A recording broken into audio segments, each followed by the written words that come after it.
Mais il faut compter avec nous parce que nous avons la force de Dieu avec nous. Dieu nous a donné l'autorité, mais nous devons exercer cette autorité. J'ai une autorité dans mon bureau et je peux vous le dire, de temps en temps, je dois l'exercer. Amen. Je n'ai pas à entrer tous les jours et à exercer mon autorité sur celui-ci et à exercer mon autorité sur celui-là. Restez avec nous dans Jouissez de votre vie.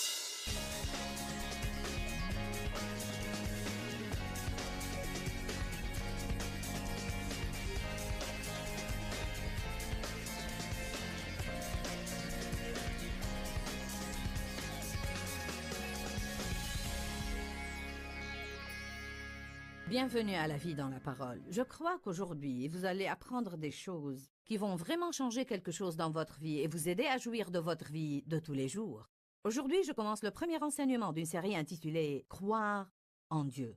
C'est si important d'apprendre à avoir une simple confiance et à croire Dieu.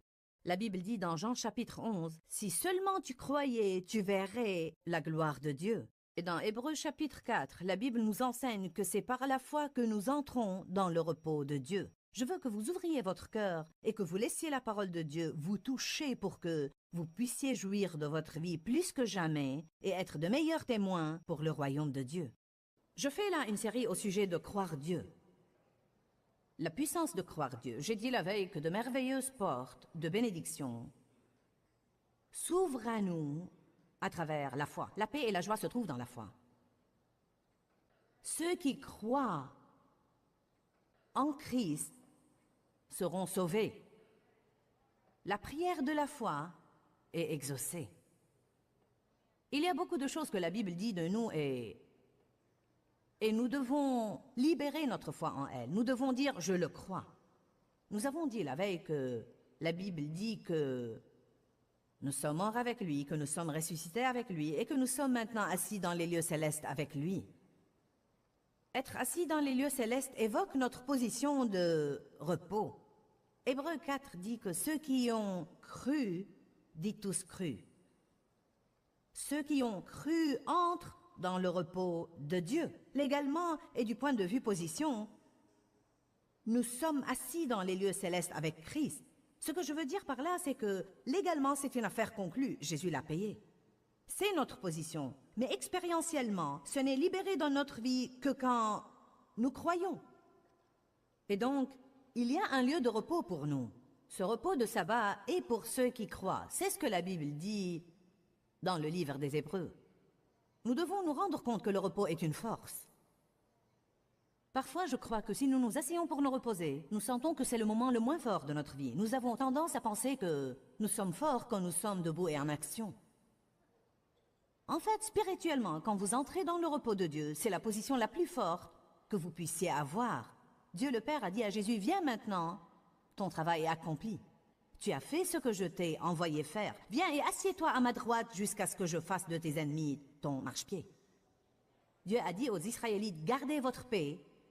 Restez calmes et je combattrai pour vous. » Romains 16, 20 dit « Et le Dieu de paix écrasera bientôt Satan sous vos pieds. » Si j'ai un problème au sujet duquel je veux que Dieu fasse quelque chose, je ne vais pas réussir à faire intervenir Dieu en étant bouleversé.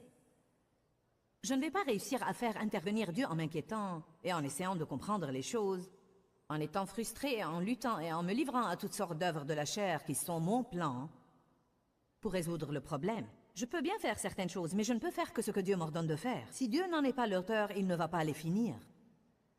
Nous commençons des choses et nous sommes fâchés quand Dieu ne les finit pas. Amen? Alors, si je veux que Dieu œuvre pour moi, à ce moment-là, je dois croire Dieu. Je dois dire, Dieu, j'ai ce problème. Je me décharge de mes soucis sur toi. Je crois que tu peux le régler. Moi, je ne peux pas le régler. Mais je crois que tout est possible à celui qui croit. Alors, je vais continuer à croire que tu peux faire ce que je ne peux pas faire. Je vais continuer à croire que tu peux prendre ma situation et la faire concourir au bien, bien qu'elle ait l'air absolument horrible en ce moment. Je crois que tu es un bon Dieu et que tu peux prendre n'importe quelle situation misérable et la faire concourir à mon bien. Je crois que le mal que Satan me dit de me faire, tu le changes pour mon bien. Je vais m'agripper à ça et je vais continuer à le croire. Je vais garder ma paix et rester dans le repos. En ce moment, quoi qu'il ne semble pas que quelque chose se passe, je crois que tu y œuvres. En ce moment, je crois que tu œuvres. Je crois que tu œuvres en moi. Je crois que tu me changes. Je crois que tu changes ma famille. Je crois que tu changes mes finances. Je crois que tu changes mon patron. Et je verrai le résultat de ma foi en toi. Dans l'économie de Dieu, vous devez croire avant de voir. Vous devez vous le rappeler, dans l'économie de Dieu, et j'entends par économie la façon dont Dieu fait les choses. D'abord vous croyez, ensuite vous voyez. Dans le monde, nous avons la mentalité opposée. Nous ne croyons que ce que nous voyons. En fait, je suis de Missouri, l'État des sceptiques. Eh bien, il y a une telle façon de penser. Nous ne croyons que ce que nous voyons. Nous ne croyons que ce que nous sentons. Nous devons parfois nous demander, croyons-nous le Dieu de nos sentiments ou le Dieu de la Bible? Nous marchons par la foi et non par la vue.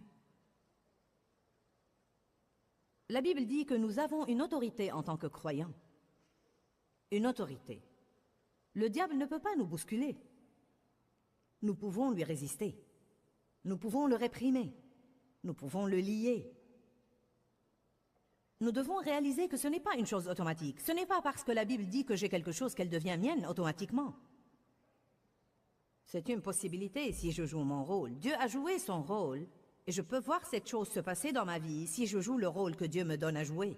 Il nous donne quelque chose à faire, mais il nous donne également la grâce pour le faire. Nous n'avons vraiment pas le mérite de quoi que ce soit.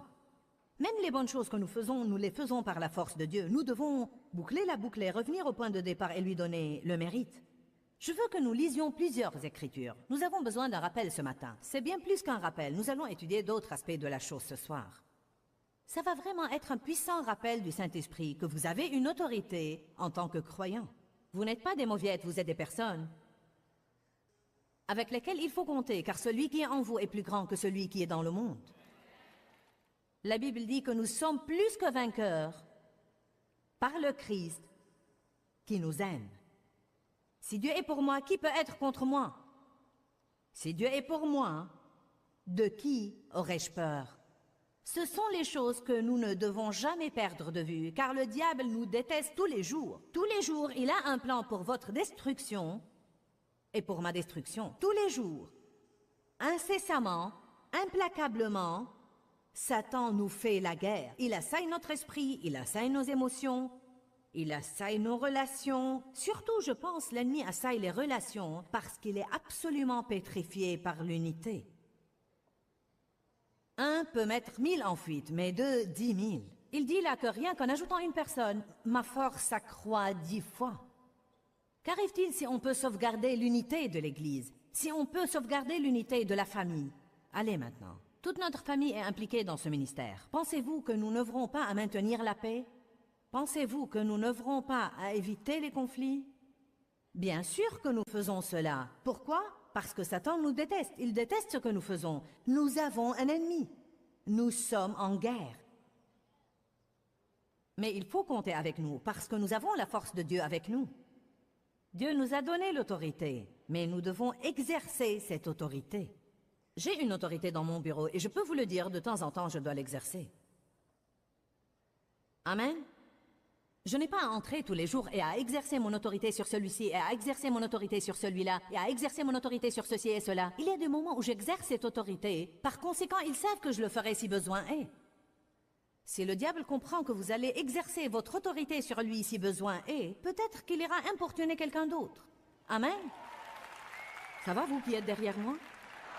J'ai promis de vous parler, alors voyez, je m'en souviens. J'apprécie que vous soyez assis derrière moi. Nous allons croire que l'onction va juste vous atteindre. Donc, rappelez-vous que nous devons rester dans le repos. Le repos est une position de force. Nous n'aurons pas une autorité sur le diable d'une position de frustration. Je n'aurai pas l'autorité sur le diable d'une position d'inquiétude et de trouble. Je crois que nous devons garder notre paix et rester au repos. Si nous le faisons, le Dieu de paix écrasera Satan sous nos pieds.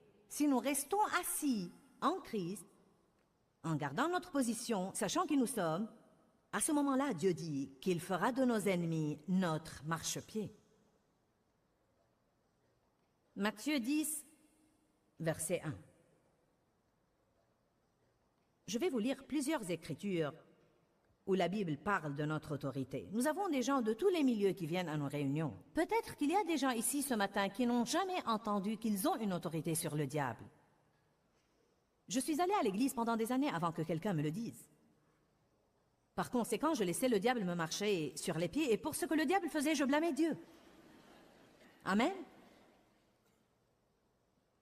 Matthieu 10, 1. Et Jésus appela ses 12 disciples et leur donna le pouvoir et l'autorité sur les esprits impurs, l'autorité de les chasser et de guérir toutes sortes de maladies et toutes sortes de faiblesses et d'infirmités.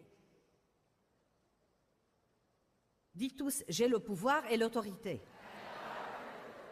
Et je peux chasser les démons.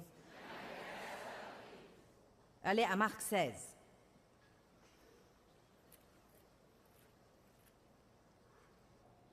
Vous devez comprendre que ce que Jésus a donné à ses 12, il s'attend à ce que nous l'ayons également. Ils n'étaient pas les seuls à être investis de quelque chose, ils étaient le premier groupe représentatif initial. Marc chapitre 16, verset 17. Marc 16, 17. Ces signes accompagneront ceux qui, quoi? Croient. En mon nom, ils chasseront les démons. Ils parleront de nouvelles langues.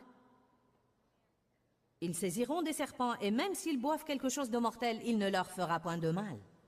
Cela ne veut pas dire que vous devez aller jouer avec les serpents.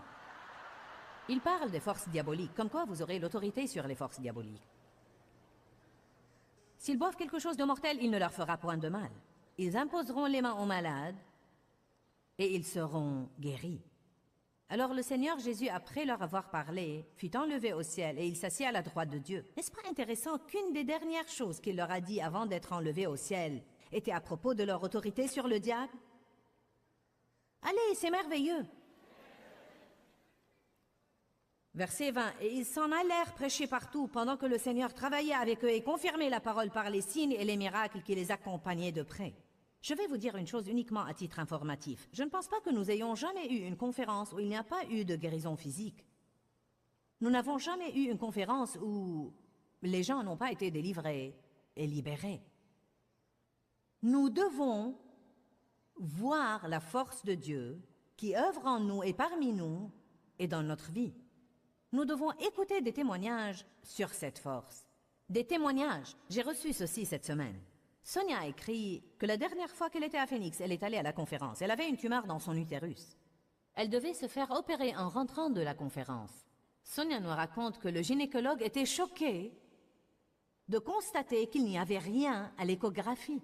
Dieu a œuvré à travers moi pour la guérir. Eh bien, ça ne me rend guère meilleure que d'autres. Cela veut simplement dire que je suis une croyante qui croit. Nous avons une église pleine de croyants incroyants. Nous nous faisons appeler croyants. Mais en quoi croyons-nous? Vous savez, je crois que j'ai une autorité sur les démons. Je crois que quand je lis l'homme fort, il est lié et je peux aller piller son royaume. Je crois que quand je prêche la parole de Dieu, je le crois en ce moment, que les mots que je prononce sont comme des pilules de force. Ils ont littéralement une force inhérente à eux pour changer votre vie. C'est à cet effet que je prie avant de venir aux réunions. Je crois que quand je prêche, les malades guérissent. Je crois que quand je prêche, l'onction détruit le joug de la servitude et le brise de la vie des gens. Vous allez recevoir ce que vous croyez. Qu'il te soit fait selon ta foi. Je peux venir et croire, je vais donner un bon message. Eh bien, cela est bon, mais je peux croire à beaucoup plus. Encore une fois, la Bible dit qu'il te soit fait selon ta foi. Voilà pourquoi je vous encourage quand vous venez. Ne venez pas simplement pour l'enseignement. Croyez, je vais aller là-bas, Dieu, et je vais apprendre la parole, mais comme je m'assieds dans cette onction collective, je m'attends à ce que les esclavages se brisent de ma vie. Vous devez ouvrir la bouche, vous devez prier, et vous devez dire à Dieu ce que vous attendez. Amen. Vous devez lier le diable et vous devez le réprimer. Vous devez dire, je te lie, tu ne vas pas me voler. Je te réprime, tu ne vas rien m'enlever. Je lie l'homme fort pour que je puisse piller ton royaume aujourd'hui, diable. Ce qui est à moi va être à moi. Je vais aller à cette conférence et je vais en sortir guéri. Je vais m'imprégner de cette onction et de cette force guérissante. Vous allez recevoir selon votre foi. Vous croyez à un peu et vous recevez un peu. N'allez pas rester à ne rien faire et croire à un peu, puis jalouser ceux qui croient à beaucoup et le reçoivent.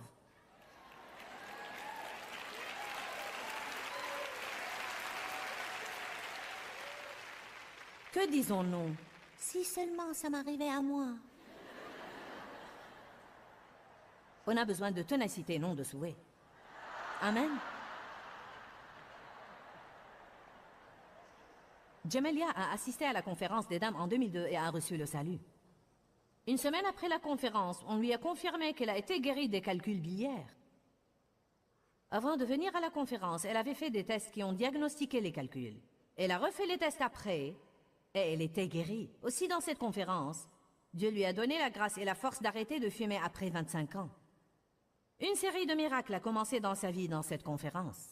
Le 14 septembre, son fils âgé de 16 mois a été sauvé de la noyade. Une malédiction de génération sur leur famille a été brisée. Allez, nous devons croire Dieu pour qu'il commence à faire des choses puissantes dans notre vie.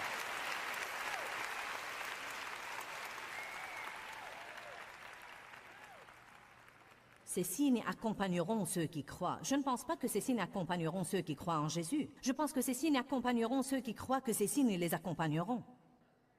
Parfois, nous faisons fausse route. Je suis un croyant. Pourquoi ces signes ne m'accompagneraient-ils pas? Peut-être que vous ne croyez pas que les signes vous accompagneront. Peut-être que vous croyez qu'ils accompagneront Benny Hinn, Kenneth Copeland, Joyce Meyer ou Billy Graham, mais vous ne croyez pas qu'ils vous accompagneront. Vous êtes des croyants. Vous avez en vous le même Jésus qu'ont tous les autres. Vous avez le même Saint-Esprit qu'ont tous les autres.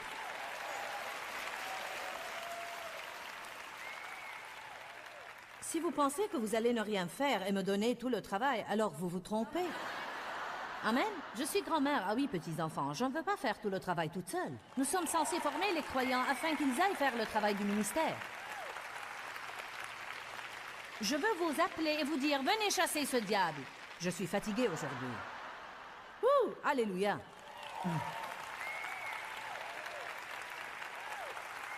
Luc 10, 19. J'ai l'impression que nous devons nous secouer à nouveau et savoir qui nous sommes. Et nous rendre compte de la force qui est en nous et non pas traîner et dire « Oh, c'est le diable !»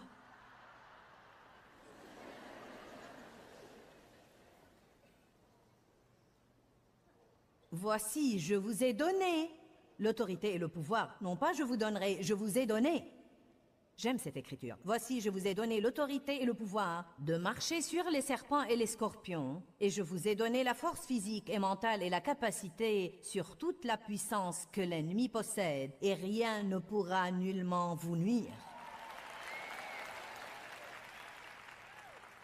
Il dit, je vous ai donné la force physique et mentale et la capacité de faire tout ce que vous devez faire. Je puis toute chose par le Christ qui me fortifie. Par conséquent, nous avons un langage dont nous devons nous débarrasser. Je ne peux pas. C'est trop difficile. C'est trop pour moi. Je suis débordée. Nous pouvons être débordés parce que nous nous impliquons dans beaucoup de choses dans lesquelles nous ne devons pas nous impliquer. Tant que vous faites ce que Dieu vous a demandé de faire, Dieu va vous donner la grâce pour accomplir votre mission. Je suis appelée à enseigner l'Évangile. Donc, si je me concentre sur ça, Dieu va me donner la force de faire ce que je dois faire. Afin de faire ce qu'il m'a appelé à faire, peut-être que je dois dire non à un tas de trucs que les gens veulent que je fasse et qui n'ont rien à faire avec ce que Dieu m'a appelé à faire. Maintenant, quelqu'un doit retirer un message de ça. M'avez-vous entendu? Je ferais mieux de le dire à nouveau. Nous avons tous une mission de Dieu. Tous. Non seulement moi, nous tous. Tous ceux qui nous regardent à la télé, tous, nous avons tous une mission de Dieu. Nos missions ne sont pas les mêmes, mais nous avons une mission de Dieu. Dieu nous donne la grâce pour accomplir notre mission. La grâce est la force du Saint-Esprit. Si nous nous concentrons sur notre mission et nous faisons ce que Dieu nous a donné à faire, nous aurons toujours la force pour le faire. Ce qui nous fait perdre les pédales, c'est les autres qui viennent et veulent que nous fassions un tas de trucs qui n'ont rien à faire avec ce que Dieu nous a assigné. Ensuite, parce que nous voulons plaire aux gens ou par crainte des gens, ou parce que nous sommes confus au sujet de ce que nous devons faire en tant que chrétiens, Nous nous impliquons dans un tas de trucs que Dieu ne nous a pas assignés. Cela épuise notre énergie et nous n'avons plus la force de faire ce que Dieu nous a donné à faire. Si nous voulons faire ce que Dieu nous a donné à faire, disons non aux choses auxquelles nous devons dire non et oui aux choses auxquelles nous devons dire oui. Nous pouvons tout faire par le Christ qui nous fortifie, mais ce doit être tout ce que Dieu nous a donné à faire. Amen.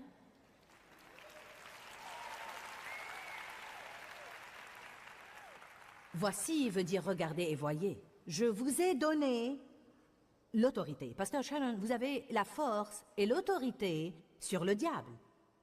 Vous pouvez chasser des démons, imposer les mains aux malades et ils guériront. Amen. Vous avez l'autorité en tant que croyante. Nous devons nous secouer à nouveau. Un des moyens de le faire est notre façon de parler. Je vous encourage à dire tous les jours « J'ai l'autorité sur le diable au nom de Jésus ». Le Saint-Esprit vit en moi. Celui qui est en moi est plus grand que celui qui est dans le monde. Maintenant, écoute ça, diable. Tu ne vas pas gérer ma vie.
Tu ne vas pas me rendre fou, tu ne vas pas faire de moi une loque émotionnelle. Tu ne vas pas gâcher mes relations. Amen. Nous sommes en guerre. Partout il y a des guerres. Des guerres sur la terre, des guerres dans l'esprit, des guerres dans les pensées, des guerres dans nos émotions. 2 Corinthiens 10. Nous sommes des soldats dans l'armée de Dieu. La Bible dit qu'il n'est pas de soldat qui s'embarrasse des affaires de la vie civile. Faisons attention dans quoi nous nous impliquons. Gardons notre objectif et concentrons-nous sur les choses auxquelles Dieu nous a appelés. Même en essayant d'aider les autres, pour être franche, parfois le diable va exploiter votre cœur compatissant et il va mettre devant vous des gens qui épuisent votre temps. Mais le résultat final est qu'après 3 ou 4 ans à essayer de les aider, ils ne sont toujours pas aidés. La vérité, c'est qu'ils ne veulent pas être aidés. Le diable se sert d'eux pour vous détruire. Amen. J'ai décidé dans ma vie, juste ces 2 dernières années, je suis appelée à aider les gens et je veux aider les gens. Mais après une période de temps, si j'essaye de vous aider et que vous n'êtes pas encore aidé,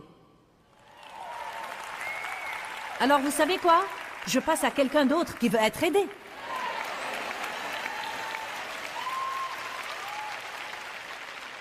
J'ai de meilleures choses à faire que de vous écouter pleurnicher 40 heures par semaine et parler des trucs qui vous sont arrivés dans votre passé. Moi aussi j'ai un passé, nous avons tous un passé. Mais le passé, c'est le passé et nous devons le dépasser. Nous devons entamer ce que Dieu a pour l'avenir. Je me rends compte que les choses du passé font mal, mais Jésus nous guérit. Amen. Savez-vous ce que Jésus a dit à l'homme couché sous le portique depuis 38 ans? Es-tu sérieux au sujet de guérir? C'est ce qu'il a dit. Es-tu sérieux au sujet de guérir? Depuis combien de temps es-tu là? 38 ans. Puis l'homme lui raconte sa triste histoire. Je n'ai personne pour me plonger dans la piscine. Jean 5, je n'ai personne pour me plonger dans la piscine. Chaque fois que j'essaie d'y plonger, quelqu'un d'autre descend avant moi, Jésus. N'est-ce pas l'histoire classique? Je n'ai personne pour le faire à ma place et chaque fois que j'essaye, quelqu'un d'autre me devance. Il était couché là-bas pendant 38 ans avec la même histoire. S'il avait eu la moindre jugeote au cours de ces 38 ans, il aurait sûrement pu se tortiller jusqu'au bord de la piscine. J'espère que vous avez aimé l'enseignement. Rappelez-vous que nous ne pouvons pas agir comme le diable, puis nous attendre à avoir l'autorité sur lui. Commencez à libérer votre foi par les paroles de votre bouche. Vos paroles sont puissantes. Laissez le diable savoir que vous savez qui vous êtes en Christ et que vous avez l'intention de marcher dans la victoire que Jésus est mort pour vous donner. Quand, Seigneur, quand? Dans ce livret, Joyce Meyer vous apprend à faire confiance au temps de Dieu. Pour obtenir ce livret gratuitement, écrivez-nous à Joyce Meyer, boîte postale 40095-6300, Larnaca, Chypre. Ou bien visitez notre site web www.joycemeyer.org/fr.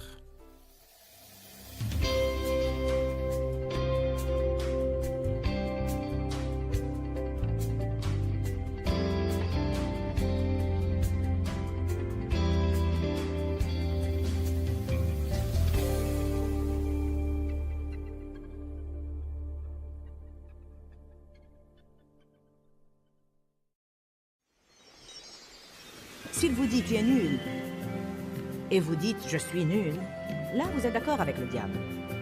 Si le diable dit « tu es nul » et vous dites « je suis la justice de Dieu en Christ », là vous êtes d'accord avec Dieu. Vous avez exercé l'autorité sur cette pensée. Vous l'avez renversée. Exercer l'autorité sur cette pensée erronée équivaut à l'exercer sur le diable. Restez avec nous dans Jouissez de votre vie.